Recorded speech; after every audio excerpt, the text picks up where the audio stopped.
Grupo Espírita Amadeu Ferretti apresenta a palestra sobre o Evangelho segundo o Espiritismo, capítulo 22º, Não separeis o que Deus uniu, pelo expositor Vitor Velasco, do Centro Espírita Chico Xavier. Meus irmãos, boa noite. É com muita alegria que aqui estou para conversar um pouco a respeito do Evangelho segundo o Espiritismo e espero que ao término dessa conversa possa eu ter contribuído para esclarecimento, para que, se alguma dúvida houver sobre o assunto que nós vamos conversar hoje, exista em você, possa ter sido dissipada, ou pelo menos te dê um caminho a seguir para tirar essa dúvida. No capítulo do Evangelho segundo o Espiritismo, capítulo 27, aliás, no capítulo 22, desculpem, cujo título é Não separeis o que Deus juntou,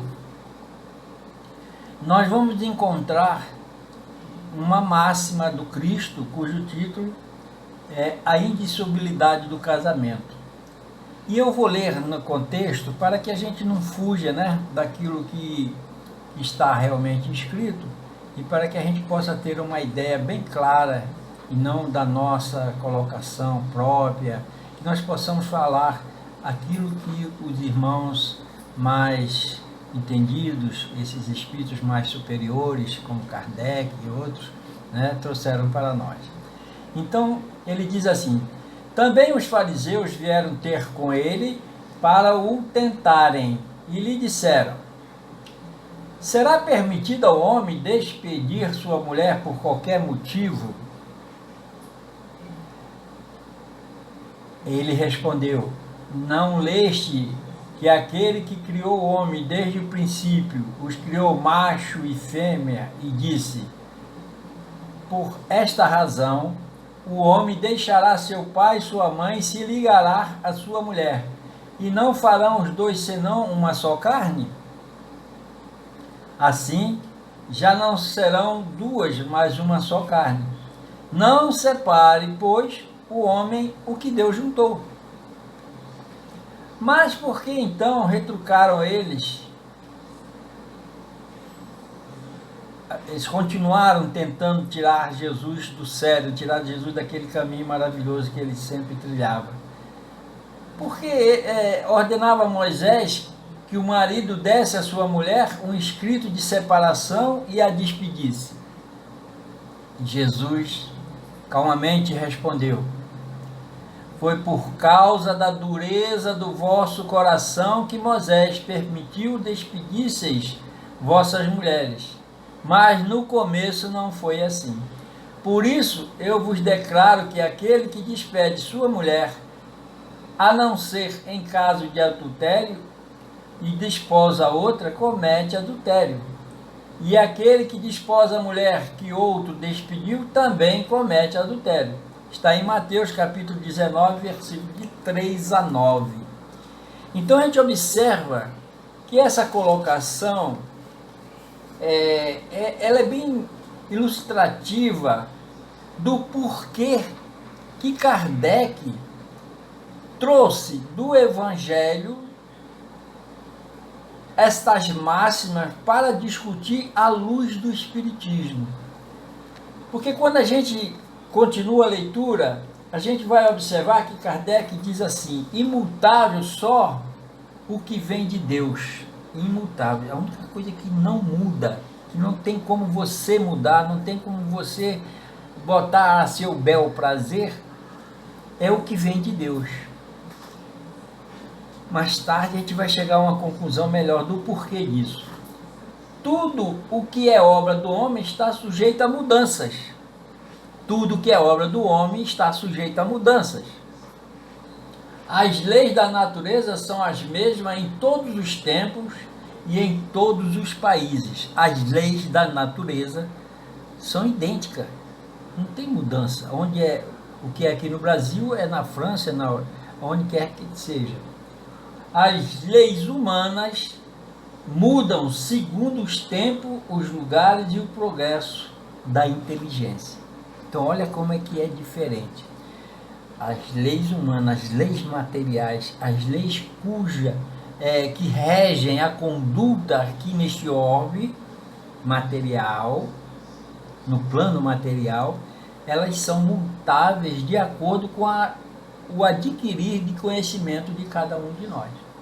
Porque nós fomos criados simples e ignorantes, sem conhecimento, mas à medida em que vamos encarnando e desencarnando, encarnando e desencarnando, nós vamos adquirindo conhecimentos. E adquirindo esses conhecimentos, a gente vai modificando as coisas para modificar a nossa condição na sociedade. Tá certo? Então, o que é de ordem divina nisso aí? Ele diz para nós, no casamento, o que é de ordem divina é a união dos sexos, para que se opere a substituição dos seres que morrem. Mas as condições que regulam essa união são de tal modo humanas que não há no mundo inteiro, nem mesmo na cristandade, 2 países onde elas sejam absolutamente idênticas. Entenderam? Então, no Brasil, nós nos conhecemos, namoramos, noivamos e depois vamos nos casar. Dependendo da nossa condição religiosa, poderemos até casar na igreja, né? Botar aquele véu, fazer aquela festa, aquela coisa, mas temos que ir lá assinar o livro do tabelião para tornar legítima essa união. Tornar legítima essa união material. E aí é que está a grande questão que Kardec nos coloca nesse capítulo, né? Não separeis o que Deus juntou.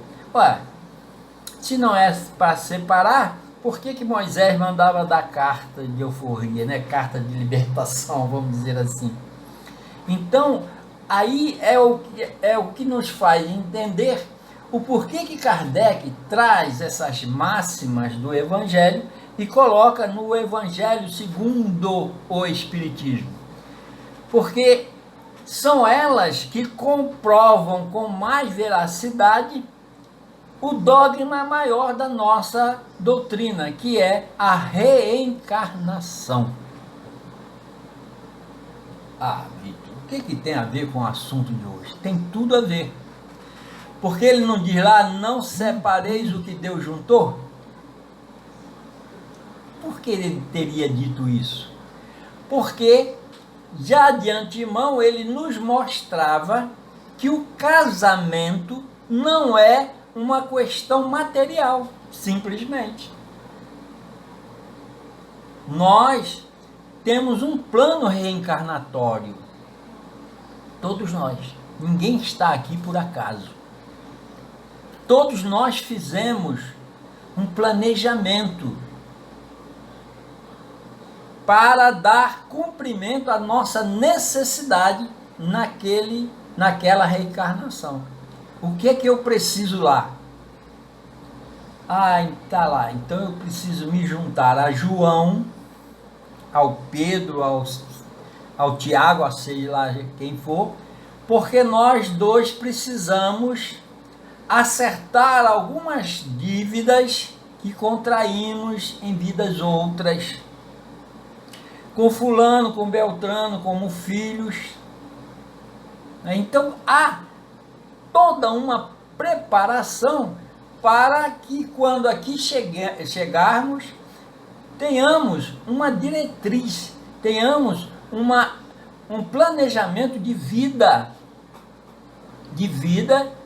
que não vai deixar de fazer a sua parte, porque ninguém, como já disse, está aqui por acaso. Quando nós ganhamos essa oportunidade de reencarnar, é porque precisamos de alguma sorte realizar tarefas para a nossa caminhada evolutiva.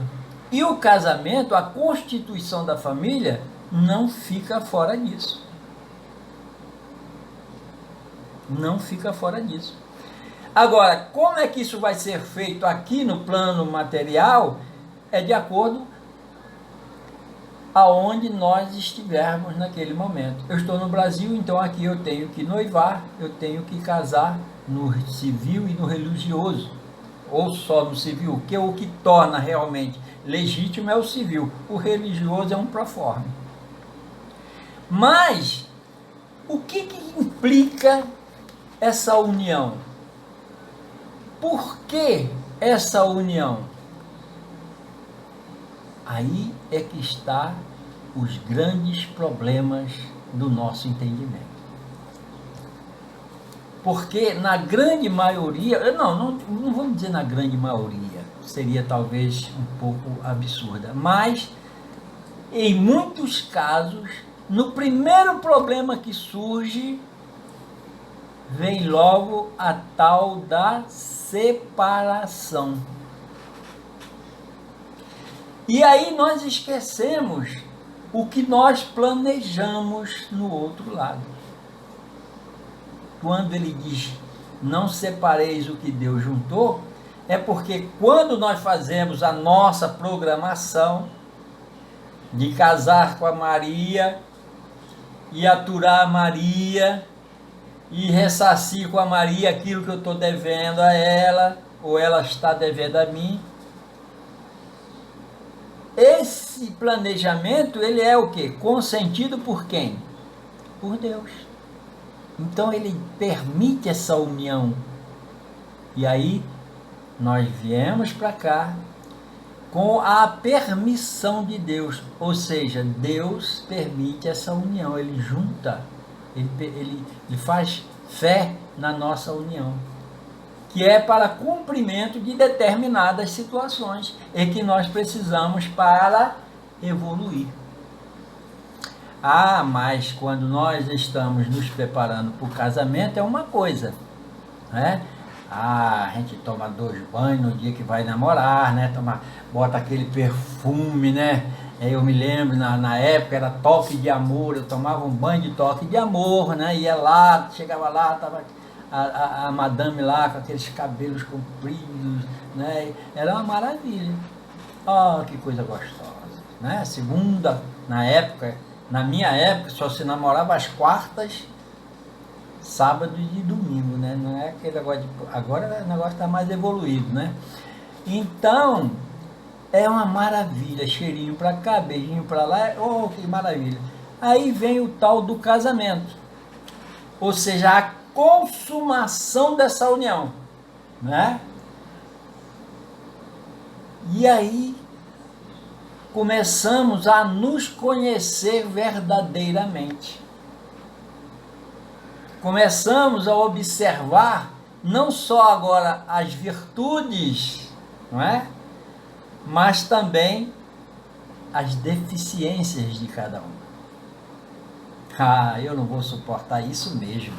Não vou te aturar. Que é isso? E aí vem a tal da separação.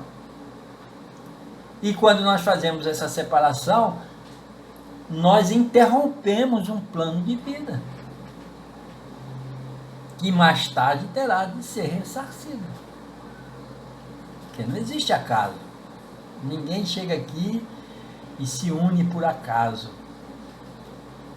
Há sempre uma energia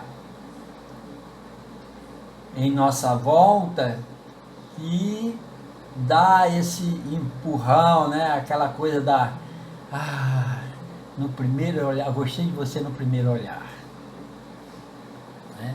Só que mais tarde o príncipe vira sapo, né? E a princesa vira jararaca. E agora?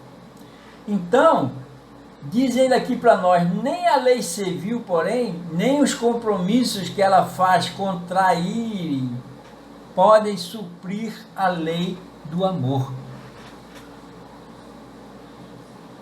Então eu posso me precaver de legitimar essa união, né? Tornando ela legítima através do casamento. Mas o que vai coordenar, o que vai fazer com que essa união realmente traga os frutos a que ela se propôs, é o amor. Porque quando há realmente o amor, quando nós deixamos que esse sentimento coordene as nossas uniões, a coisa se torna mais fácil. Por quê? Porque com amor, se eu tenho amor, eu sou mais tolerante. Se eu tenho amor, eu consigo compreender melhor. Se eu tenho amor, eu consigo perdoar com mais facilidade. E aí ocorre aquelas uniões que às vezes, que hoje nós até estranhamos, 60 anos de casado, 70 anos de casado. Porque existe amor. E o amor, ele torna as coisas mais facilitadas. Eu deixo de só ver os defeitos da minha companheira, como ela também deixa de só ver os meus defeitos. Nós começamos a perceber também as virtudes de cada um. E aí nós vamos nos perdoando.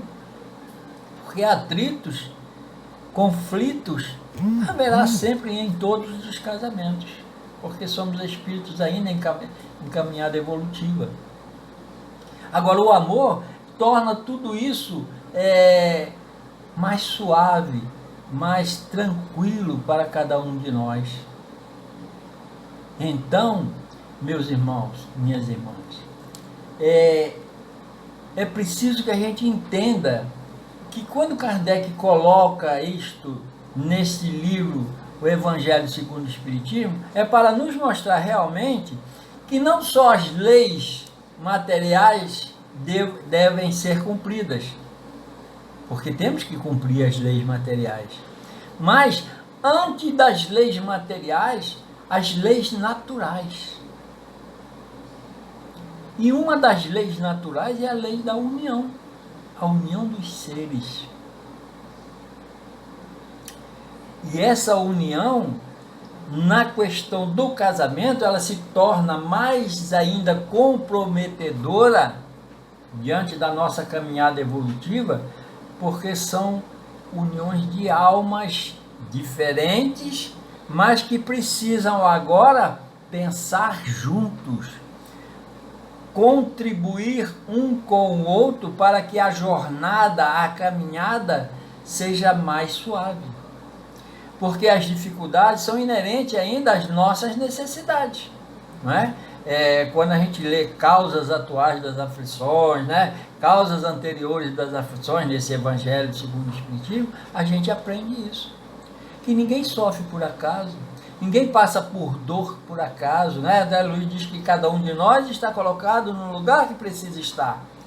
Então, se eu estou casado com a Maria que me faz problema, se a Maria está casada com o João que lhe traz problema, é porque problemas existem para serem resolvidos.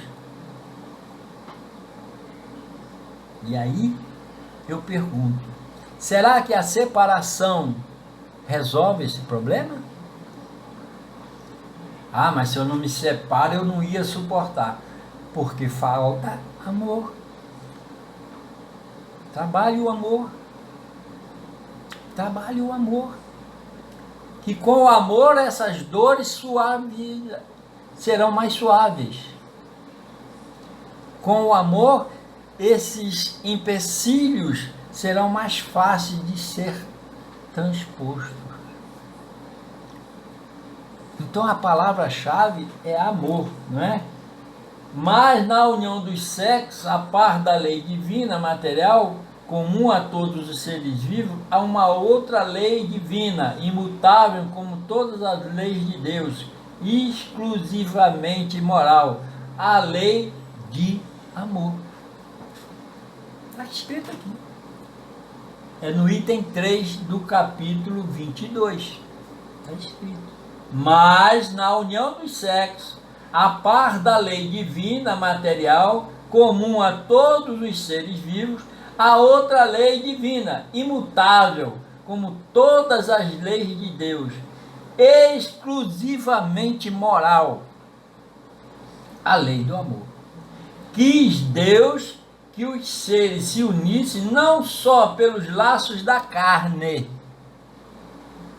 não só pelos laços da carne. Aquela menina me atraiu de uma forma, porque ela é bonita, né? Ela tem um corpo bonito, aquele jovem moreno, olha só, aí, isso é a atração da carne. Mas também pelos da alma. Então, será que aquele jovem bonito vai me trazer o que eu preciso, de moralmente falando, de sossego, de conforto moral? Será que aquele rosto bonito, aquele corpo bonito, vai fazer com que eu me sinta realmente cumprindo os desígnios da lei de amor? Ou será que aquela atração pela beleza física vai passar? E é geralmente o que ocorre quando nós nos unimos apenas pela atração material, a atração da carne. Muito em breve aquilo passa.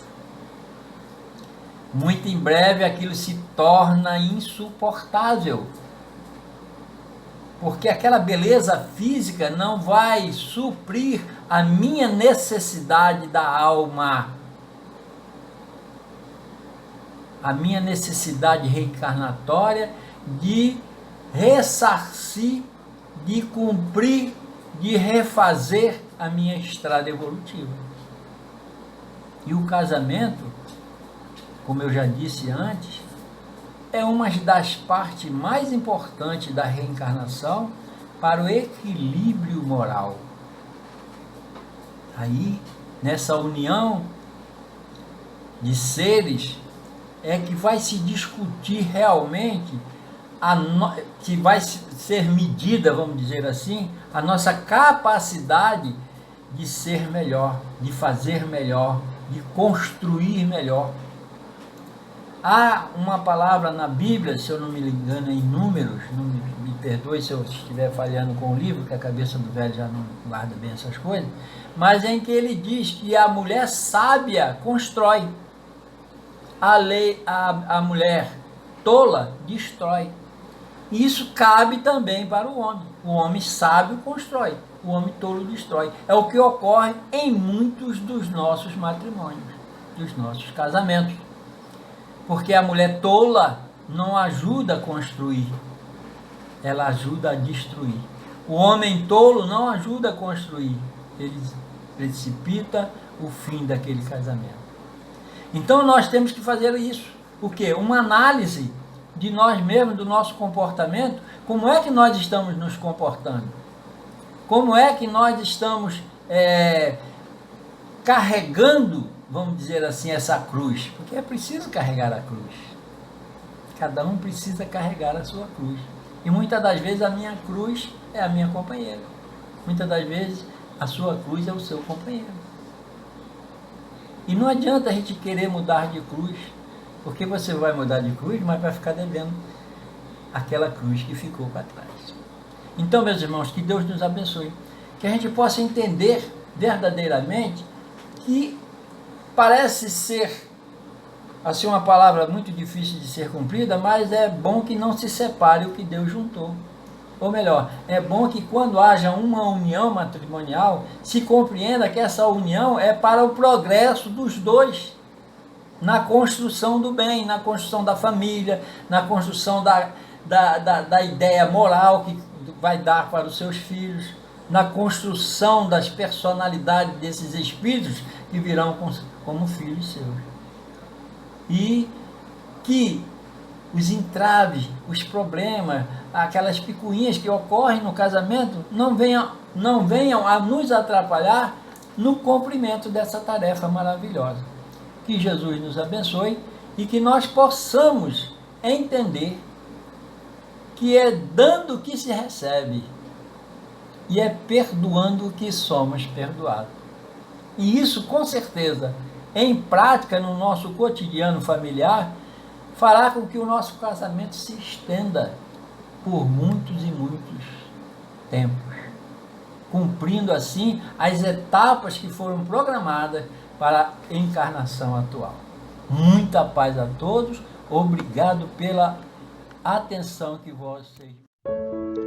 Convidamos a todos para assistirem à nossa próxima palestra, dia 5 de abril, às 18 horas, sobre o Evangelho segundo o Espiritismo, capítulo 23º, Estranha Moral, pelo expositor Antônio Luiz, do Centro Espírita de Caridade Jesus, Maria e José. Aguardamos vocês!